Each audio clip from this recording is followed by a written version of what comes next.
ನಮಸ್ತೆ ಸ್ನೇಹಿತರೆ, ನಾನು ನಿಮ್ಮ ಪ್ರವೀಣ್. ಗುರುಭಕ್ತಿ ಯೂಟ್ಯೂಬ್ ಚಾನಲ್ಗೆ ಸ್ವಾಗತ, ಸುಸ್ವಾಗತ. ಲಕ್ಷ್ಮೀ ಪ್ರಾಪ್ತಿಗಾಗಿ ನಾನಿವತ್ತೊಂದು ಪರಿಹಾರವನ್ನು ನಿಮಗಾಗಿ ತಂದಿದ್ದೀನಿ. ಸರ್, ಎವ್ರಿ ಶುಕ್ರವಾರ ಪೂಜೆ ಮಾಡ್ಕೊಂಡು ಹೋಗಬೇಕು ಸರ್, ಎವ್ರಿ ಡೇ ಪೂಜೆ ಮಾಡ್ಕೊಂಡು ಹೋಗಬೇಕು ಸರ್, ಲಕ್ಷ್ಮೀ ಪ್ರಾಪ್ತಿಗಾಗಿ ಈ ಪರಿಹಾರ ಆ ಪರಿಹಾರ ಇತ್ಯಾದಿಗಳನ್ನು ನಾವು ಮಾಡಿದ್ದೀವಿ. ಆದರೆ ನಮಗದು ಎವ್ರಿ ಡೇ ಮಾಡ್ತೀವಿ ಅಥವಾ ಎವ್ರಿ ವೀಕ್ ಮಾಡ್ತೀವಲ್ಲ, ನಮಗೆಲ್ಲೋ ಒಂದು ಕಡೆ ಒಂದು ಸ್ವಲ್ಪ ಹೆಸಿಟೇಟ್ ಆಗ್ತಾಯಿದೆ ಅಥವಾ ಸಮಸ್ಯೆ ಸೃಷ್ಟಿಸ್ತಾ ಇದೆ. ಕಾರಣ ಏನು ಅಂತ ಹೇಳಿದ್ರೆ, ನಮಗೆ ಸಮಯದ ಅಭಾವ ಇರುವುದರಿಂದ. ಸೊ ಮನೆಯಲ್ಲಿರುವಂಥ ಯಾರು ಬೇಕಾದ್ರೂ ನಾನಿವಾಗ ಕೊಡುವಂಥ ಪರಿಹಾರವನ್ನು ಮಾಡ್ಬೋದಾದರೆ ಖಂಡಿತವಾಗ್ಲೂ ಮಾಡಬಹುದು. ಸ್ವಲ್ಪ ಮತ್ತೆ ಆ ಕ್ಯಾಲೆಂಡರ್ ಕಡೆಗೆ ತಾವು ಮುಖವನ್ನು ಮಾಡಿ ನೋಡಿ. ಮಖ, ಅನುರಾಧ, ಧನಿಷ್ಕ, ಪೂರ್ವ ಭಾದ್ರಪದ.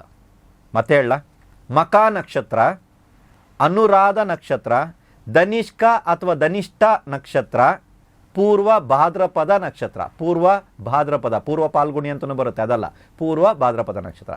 4 ನಕ್ಷತ್ರ ಸಾಕು. ಈ ದಿನಗಳು ಬಂದಂಥ ದಿನ, ಅದು ಭಾನುವಾರ ಬಂತೋ ಶನಿವಾರ ಬಂತೋ ನೋಡಬೇಡಿ. ಈ ದಿನಗಳಲ್ಲಿ ತಾಯಿ ಮಹಾಲಕ್ಷ್ಮಿಯ ಪೂಜೆಯನ್ನು ನಿಮ್ಮ ಮನೆಯಲ್ಲಿ ಮಾಡಿ. ಲಕ್ಷ್ಮಿಗೆ ಸಂಬಂಧಪಟ್ಟಂಥ ಓಂ ಮಹಾಲಕ್ಷ್ಮಿಯೇ ನಮಃ ಸಾಕು. ಸರ್, ನಂಗೆ ಅಷ್ಟೋತ್ತರ ಗೊತ್ತು, ಮಾಡಿ. ಸರ್, ನನಗೆ ಶ್ರೀ ಸೂಕ್ತ ಪಡಿಸ್ತೀನಿ, ಪಡಿಸಿ. ಆಯಿತಾ? ಸರ್, ನಾನು ಲಕ್ಷ್ಮೀ ಹೃದಯ ಪಡಿಸ್ತೀನಿ, ಪಡಿಸಿ. ಶತನಾಮಾವಳಿ ಮಾಡ್ತೀನಿ, ಮಾಡ್ಕೊಳ್ಳಿ. ಸ್ತೋತ್ರ ಪಡಿಸ್ತೀನಿ, ಪಡಿಸಿ. ಏನು ಬೇಕಾದ್ರೂ ಲಕ್ಷ್ಮಿಗೆ ಸಂಬಂಧಪಟ್ಟಿದ್ದನ್ನು ಆವತ್ತಿನ ದಿನ ನೀವು ಮಾಡಿ. ತಾಯಿಗೆ ತುಪ್ಪದ ದೀಪವನ್ನು ಬೆಳೆಸಿಡಿ. 2. ಎಷ್ಟು ದೀಪ ಅಂತೀರಾ? 2 ದೀಪ. ಅದು ನೀವು ಯಾವ ಥರದ ಇದರಲ್ಲಿ ಬೇಕಾದ್ರೂ ಬೆಳೆಸಿ. ಯಾವುದು ಸಿಕ್ಕಿಲ್ಲ, ಮಣ್ಣಿನ ದೀಪದಲ್ಲಿ ಬೆಳಗ್ತೀನಿ ಅಂದರೂ ಬೆಳಗ್ಗೆ. ಸಿಹಿಯನ್ನು ನೈವೇದ್ಯವಾಗಿ ಇಟ್ಟು ಆ ನೈವೇದ್ಯವನ್ನು, ಆ ಪ್ರಸಾದವನ್ನು ಮನೆಯ ವ್ಯಕ್ತಿಗಳು ಮಾತ್ರನೇ ಸೇವಿಸಿ. ಸುವಾಸಿತವಾಗಿರುವಂಥ ಹೂಗಳನ್ನ ಹಾಕಿ, ಚೆನ್ನಾಗಿ ಗಮಗಮ ಅನ್ಬೇಕು. ಅಗರಬತ್ತಿ ನೀವು ಯೂಸ್ ಮಾಡ್ತೀರಾ, ಗಮಗಮ ಅನ್ಬೇಕು. ಆ ರೀತಿ ಚೆನ್ನಾಗಿರುವಂಥದ್ದು, ಬ್ರ್ಯಾಂಡೆಡ್ ಆಗಿರುವಂಥದ್ದನ್ನೇ ಬಳಸೋದಕ್ಕೆ ಪ್ರಾರಂಭ ಮಾಡಿ. ತಾಯಿನ ಎಷ್ಟು ಚೆನ್ನಾಗಿ ನೀವು ಯಾವ ರೀತಿ ಇಟ್ಟಿರ್ತೀರೋ ಅದೇ ಲೆವೆಲಲ್ಲೇ ತಾಯಿ ನಿಮ್ಮನ್ನು ಇಟ್ಟಿರ್ತಾರೆ. ನಾವು ಆಕೆನ ಯಾವ ಲೆವೆಲಲ್ಲಿ ಇಟ್ಟಿರ್ತೀವೋ ಅದೇ ಲೆವೆಲಲ್ಲಿ ನಮ್ಮನ್ನು ಇಡ್ತಾಳೆ. ನನ್ನ ಕೈಗಳು ನಿಮ್ಗೆ ಕಾಣಿಸ್ತಾ ಇರ್ಬೋದು, ಮೇಲೆ ಕೆಳಗಡೆ ಎಲ್ಲ ಅಲ್ವಾ? ಸೊ ಚೆನ್ನಾಗಿ ಮಾಡಿ. ಆ 4 ಸಲ ಪೂಜೆ. ಯಾವಾಗ ಸರ್? 27 ದಿನಗಳಲ್ಲಿ ಬರೀ 4 ಸಲ ಪೂಜೆ ಸಾಕು. ಮಹಾಲಕ್ಷ್ಮಿಯ ಅನುಗ್ರಹ ಆ ಮನೆಗೆ ಆಗೇ ಆಗುತ್ತೆ. ಯಾವುದೇ ರೀತಿಯಾದಂಥ ಸಂದೇಹಕ್ಕೆ ಆಸ್ಪದನೇ ಇಲ್ಲ. ಇದರ ಜೊತೆಗೆ ಸಾಧ್ಯವಾದವರು, ಇದರ ಜೊತೆಗೆ ಇದೊಂದು ಸ್ವಲ್ಪ ಎಕ್ಸ್ಟ್ರಾ ಏನು ಅಂತ ಹೇಳಿದ್ರೆ, ಇದರ ಜೊತೆಗೆ ಸಾಧ್ಯವಾದವರು 3 ತಿಂಗಳಿಲ್ಲ 6 ತಿಂಗಳಿಗೊಂದ್ಸಲ, 3 ತಿಂಗಳಿಲ್ಲ 6 ತಿಂಗಳಿಗೊಂದ್ಸಲ ಗೋ ಪೂಜೆಯನ್ನು ಮಾಡಿಸಿ. ಗೋ ಪೂಜೆಯನ್ನು ಮಾಡಿಸಿ. ಗೋವಿಗೆ ಪೂಜೆಯನ್ನು ಮಾಡಿ ಸಾಕು. ಯಾವ ರೀತಿ ನಿಮಗೆ ಗೊತ್ತೋ, ಯಾವ ರೀತಿ ನಿಮಗೆ ಬರುತ್ತೋ ಅದೇ ರೀತಿನೇ ಮಾಡಿ. ಇವ್ರು ಹೇಳ್ಕೊಟ್ರು, ಅವ್ರು ಹೇಳ್ಕೊಟ್ರು, ಇದಕ್ಕೆ ಪದ್ಧತಿಗಳಿದೆ, ಇದನ್ನೇ ಹಾಕಬೇಕು, ಇದನ್ನೇ ಕೊಡಬೇಕು, ಅಥವಾ ಇದಕ್ಕೆ ಏನಾದ್ರು ಮಂತ್ರ ಜಪ ಮಾಡಬೇಕು, ಇದೆಲ್ಲ ಏನೂ ಇಲ್ಲ. ನೀವು ಅದೆಲ್ಲ ಏನೂ ತಲೆಗೆ ಹಾಕ್ಕೋಬೇಡಿ. ಗೋ ಪೂಜೆಯನ್ನು ಮಾಡಿ.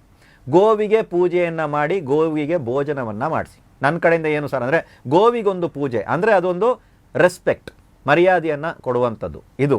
ಇದರ ಜೊತೆಗೆ ಗೋವಿಗೆ ಭೋಜನ ಮಾಡಿಸ್ತಾ ಇರೋದು. ಯಾವುದೋ 2 ಹಣ್ಣಲ್ಲ, ಗೋವಿಗೆ ಭೋಜನವನ್ನು ಮಾಡಿಸ್ತಾ ಇರೋದು. ಇದು ನಿಮಗೆ ಪರ್ಮನೆಂಟಾಗಿ ರಕ್ಷಣೆಯನ್ನು ಕೊಡುವಂಥ ಪರಿಹಾರ ಇದಾಗಿದೆ. ಇದೆರಡನ್ನೂ ಪರಿಹಾರವಾಗಿ ನೀವು ಮಾಡ್ಕೊಂಡು ಬನ್ನಿ. ಈ ಸಲ ಮಾಡಿ. ಬರೋ ವರ್ಷ ಇದೇ ತಿಂಗಳಿಗೆ ನಿಮ್ಮ ಜೀವನದಲ್ಲಿ ಆರ್ಥಿಕ ವಿಚಾರದಲ್ಲಿ ಆ ಮನೆಯಲ್ಲಿದ್ದಂಥ ಪ್ರತಿಯೊಬ್ಬ ಸದಸ್ಯರಲ್ಲಿ ಎಷ್ಟರ ಮಟ್ಟಿಗೆ ಬದಲಾವಣೆ ಬಂದಿದೆ ನೀವು ನೋಡಿ. ಸರ್, ಬಂದಿದೆ, ಚೆನ್ನಾಗಿದ್ದೀವಿ, ನಾವು ಕಂಟಿನ್ಯೂ ಮಾಡಿ. ಮತ್ತೇನಾದ್ರು ಪರಿಹಾರ ಹುಡುಕ್ಬೇಕಾ? ಬೇಡ, ಕಂಟಿನ್ಯೂ ಮಾಡಿ. ಯಾವ್ದಾದ್ರು ಪರಿಹಾರ ಕ್ರಿಯೆಗಳು ಸರ್, ಗುರುಭಕ್ತಿನಲ್ಲಿ ನೀವು ಕೊಟ್ಟಂಥ ಪರಿಹಾರ ಕ್ರಿಯೆ ನನ್ನ ಕೈ ಹಿಡ್ದೈತೆ, ಅದನ್ನು ಗಟ್ಟಿಯಾಗಿ ಇಟ್ಕೊಂಡು ಹೋಗ್ತಾ ಇರಿ. ಅದನ್ನು ಮಾಡ್ತಾ ಹೋಗಿ. ಅದು ಚೆನ್ನಾಗಿದೆ, ಅದು ಮಾಡ್ತಾ ಹೋಗಿ. ಅದು ಇನ್ನೂ ನಿಮ್ಗೆ ಇಂಪ್ರೂವ್ಮೆಂಟ್ ಕೊಡ್ತಾನೆ ಇರ್ತದೆ. ಯಾಕಂದರೆ ಅದು ನಿಮ್ಗೆ ಸೆಟ್ ಆಗಿಬಿಟ್ಟಿದೆ ಸರ್. ಅದನ್ನು ಮಾಡಿ ಅಲ್ಲ, ಅದನ್ನು ಬಿಟ್ಟು ಇನ್ನೇನಿದೆ, ಅದನ್ನು ಬಿಟ್ಟು ಬೇರೆ ಏನಿದೆ ಅನ್ನೋಂಥ ಹುಡುಕಾಟದಲ್ಲಿ ಹೋಗಬೇಡಿ. ಈ ಪರಿಹಾರ ಕ್ರಿಯೆ ಜೊತೆಯಲ್ಲಿ ಗೋಪೂಜೆಯನ್ನು ಸೇರಿಸಿದಾಗ ಇನ್ನೂ ಸೂಪರಾಗಿ ವರ್ಕೌಟ್ ಆಗುತ್ತೆ. ತುಂಬ ಚೆನ್ನಾಗಿ ನಿಮ್ಮ ಜೀವನದಲ್ಲಿ ಬದಲಾವಣೆಯನ್ನು, ಲಕ್ಷ್ಮಿಗೆ ಸಂಬಂಧಪಟ್ಟಂಥ ಬದಲಾವಣೆ. ಲಕ್ಷ್ಮಿ ಅಂದ್ರೇ ದುಡ್ಡಲ್ಲ ಸರ್. ಲಕ್ಷ್ಮಿ ಅಂದರೆ ಏಳಿಗೆ, ಲಕ್ಷ್ಮಿ ಅಂದರೆ ಅಭಿವೃದ್ಧಿ. 4 ಜನ ನೋಡೋ ರೀತಿಯಲ್ಲಿ ಬೆಳೀತಾ ಇದ್ದಾರೆ ಅಂತ ಹೇಳಿದ್ರೆ ಅದೇ ಲಕ್ಷ್ಮಿ ಸರ್, ಅದೇ ಲಕ್ಷ್ಮಿ ಕಟಾಕ್ಷ.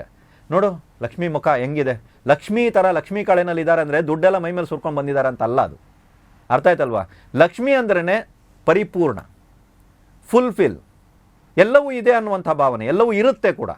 ಸೊ ಇಲ್ಲಿ ಲಕ್ಷ್ಮಿ ಅಂದರೆ ಬರೀ ದುಡ್ಡು ಬರುತ್ತೆ ಅಂತ ಕೂತ್ಕೋಬೇಡಿ. ಲಕ್ಷ್ಮಿ ಅಂದ್ರೇ ಫುಲ್, ಎಲ್ಲ ಫುಲ್ ಆಗಿದೆ, ಸಂತೃಪ್ತಿ.